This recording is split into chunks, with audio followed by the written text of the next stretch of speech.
श्री स्वामी समर्थ. मी योगिता स्वागत करते तुमचं माझ्या चॅनलवरती. आजचा दिवस तुम्हाला शुभ जावं, तुमच्या मनातील सर्व इच्छा पूर्ण हो, हीच स्वामीचरणी प्रार्थना. तर आज आहे मला सवासणी जेवू घालायचे आहे. तर मी कशी पूजा मांडलेली आहे आणि कशी जी सवासणी आहे त्या जेवू घालते ते तुम्हाला दाखवणार आहे.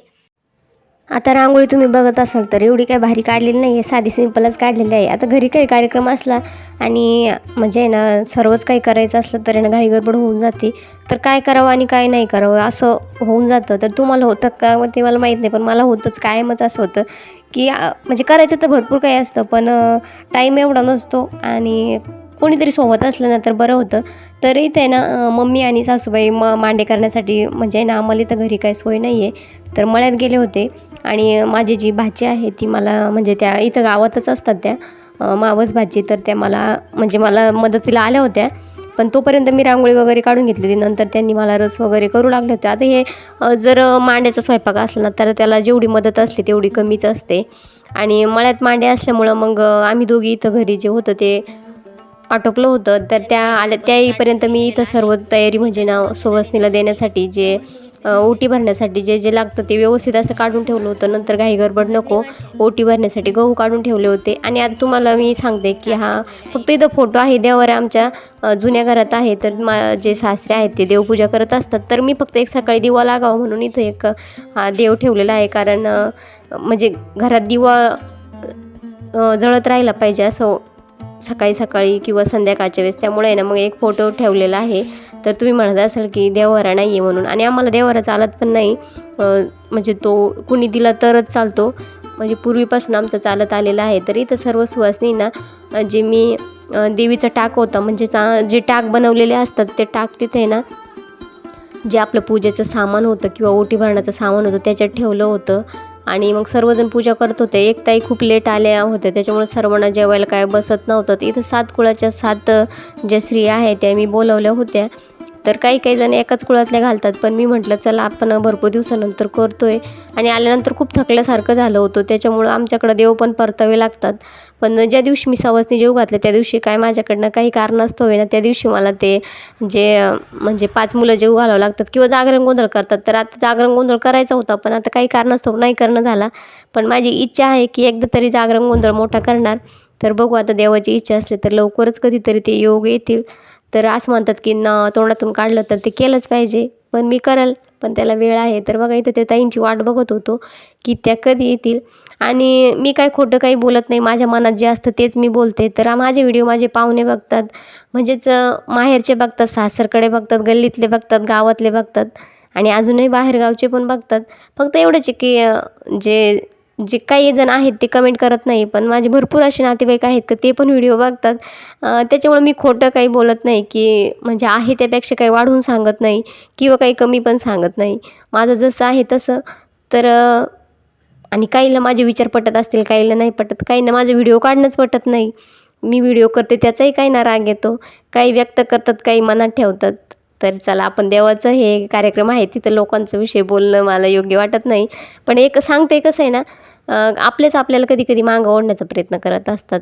तर चला आता इथे ना छान अशी ताटं मांडले होते आणि मी माझी मोठी मुलगी आणि जी माझी भाची होती त्या मला इथे ना वाढण्यासाठी मदत करत होतं. त्यांनी खूप मदत केली मला. आणि खरंच मुलीची जात वाया नाही जात असं म्हणतात. तर बघा इथं राधिका छान अशी तयारी करत होते. तर त्या ज्या माझी भाची आहे त्यांनी पूर्ण म्हणजे मला सर्वांना वाढू लागल्या आणि नंतर त्या जेवायला बसल्या. त्यांनी खूप मदत केली आणि आम्ही दोघी समदुःखी आहे, त्याच्यामुळं आम्हाला जाणीव आहे की कसं कुठं काय करायचं ते. तर समदुःखी म्हणजे काय ते मी तुम्हाला नंतर सांगेल. तर चला इथे ना आता ओवाळून घेतलं होतं माझ्या पद्धतीने, मला जसं होईल ना तसं मी करत होते. आणि मला म्हणजे एवढं काही माहीत नव्हतं. तर इथं बघा 7 सुवासिनी झाल्या होत्या आणि त्या शेवटच्या ताई होत्या ना त्या 7 म्हणजे 6 जणी झाल्या होत्या. 7 ज्या ताई होत्या त्यांना यायला लेट झालं होतं. मग त्याच्यामुळे तोपर्यंत म्हटलं चला आरती वगैरे करून घेऊया. तर इथे ना जो देवीचा टाक होता तिथंच मी आरती वगैरे करत होते. तर आरती झाल्यानंतर मग त्या ताई आल्या आणि मग त्यांनी नंतर त्या जेवायला बसल्या. तर इथं देवीची आरती चालू होती.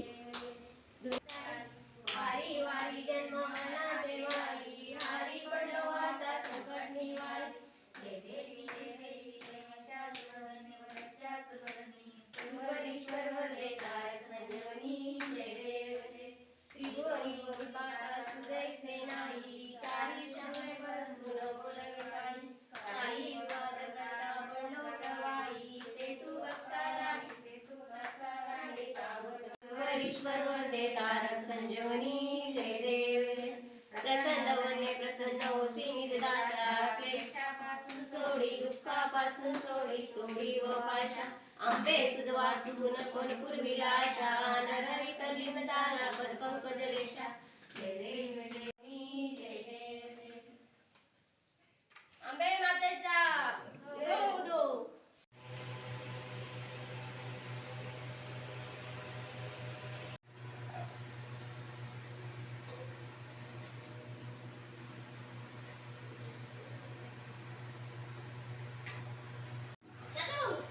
मग ताट्या पण ताट्या उठले तर पुण्य जास्त राहते लोक नाही का पत्रावळे उठले त्या मग तर जेवण वगैरे झाले होते आणि मग सर्वांचे ना जे पूजन आहे ते मी केलं होतं. आता ओवाळून तर आधीच घेतलं होतं पण जे पाय आहेत ते धुवायचे राहिले होते तर मग मी ते धुवून घेतले आणि म्हणजे खूप छान असे ना सगळ्यांनी मला म्हणजे कसं व्हिडिओ काढू नको हे नको करू ते असं कोणीच म्हटलं नाही. सगळ्यांनी आवडीने व्हिडिओ काढला आणि त्याच्यामुळे अजूनच भारी वाटलं की व्हिडिओ काही काहींना नाही आवडत व्हिडिओ काढायला तरी जेवढे ज्यांनी आले होते ना त्यांनी हौशीने व्हिडिओ काढून दिला. त्यामुळं मला आणि कोणी पण घाई केली नाही की आम्हाला घरी जायचं आहे काम आहे हे ते आणि त्याच्यामुळं मग अजूनच भारी जो आपला कार्यक्रम आहे तो झाला होता.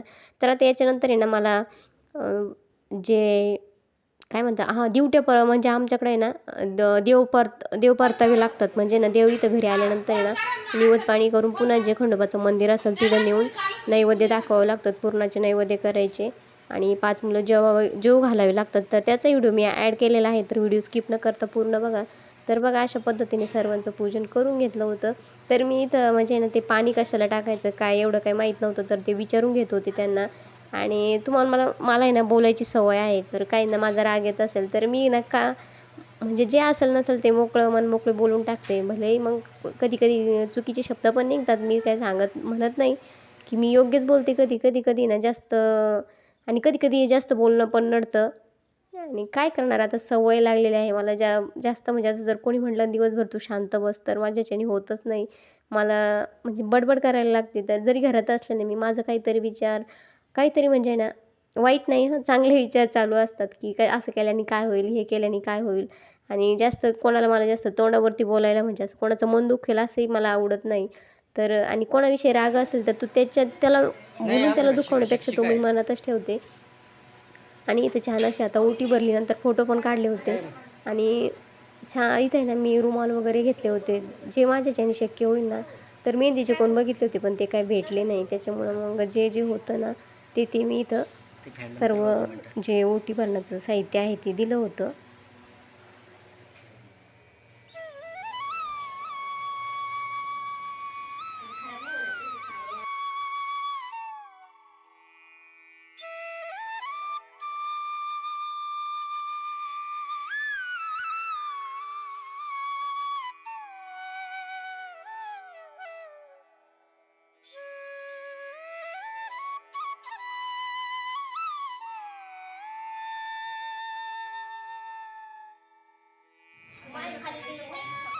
दुसऱ्या दिवशी डायरेक्ट आम्ही इकडं होतो.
त्या दिवशी ना आपण सवसने जीव घातला होता, तर आज आहे ना आपल्याला म्हणजे जे 5 पोरं आहे ना ते जीव घालायचे म्हणजे देव परतवायचे आहे. तर मी इथं ताट भरून घेतलेलं आहे नैवेद्याचं.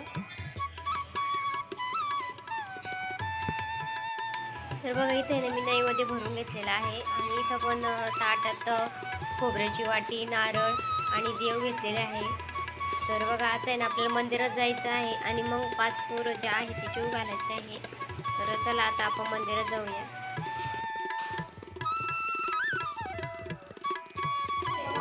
तर आमचं मंदिर इथं घरापासून जवळच आहे, तर तिथं मंदिरात जाऊन नैवेद्य ठेवून आले होते. आणि ना मुलांना जेवू घातलं, पण ते मुलं कसं आहे त्यांना व्हिडिओ काढायला आवडत नव्हते. नाही म्हटले काकू आमचा व्हिडिओ काढू नका. मग त्याच्यामुळे मी काही व्हिडिओ काढला नाही आहे. तर तुम्हाला आजचा व्हिडिओ कसा वाटला कमेंट करून नक्कीच सांगा आणि व्हिडिओ आवडल्यास लाईक शेअर सबस्क्राईब करायला विसरू नका. व्हिडिओ बघितल्याबद्दल धन्यवाद. जय जिजाऊ जय शिवराय.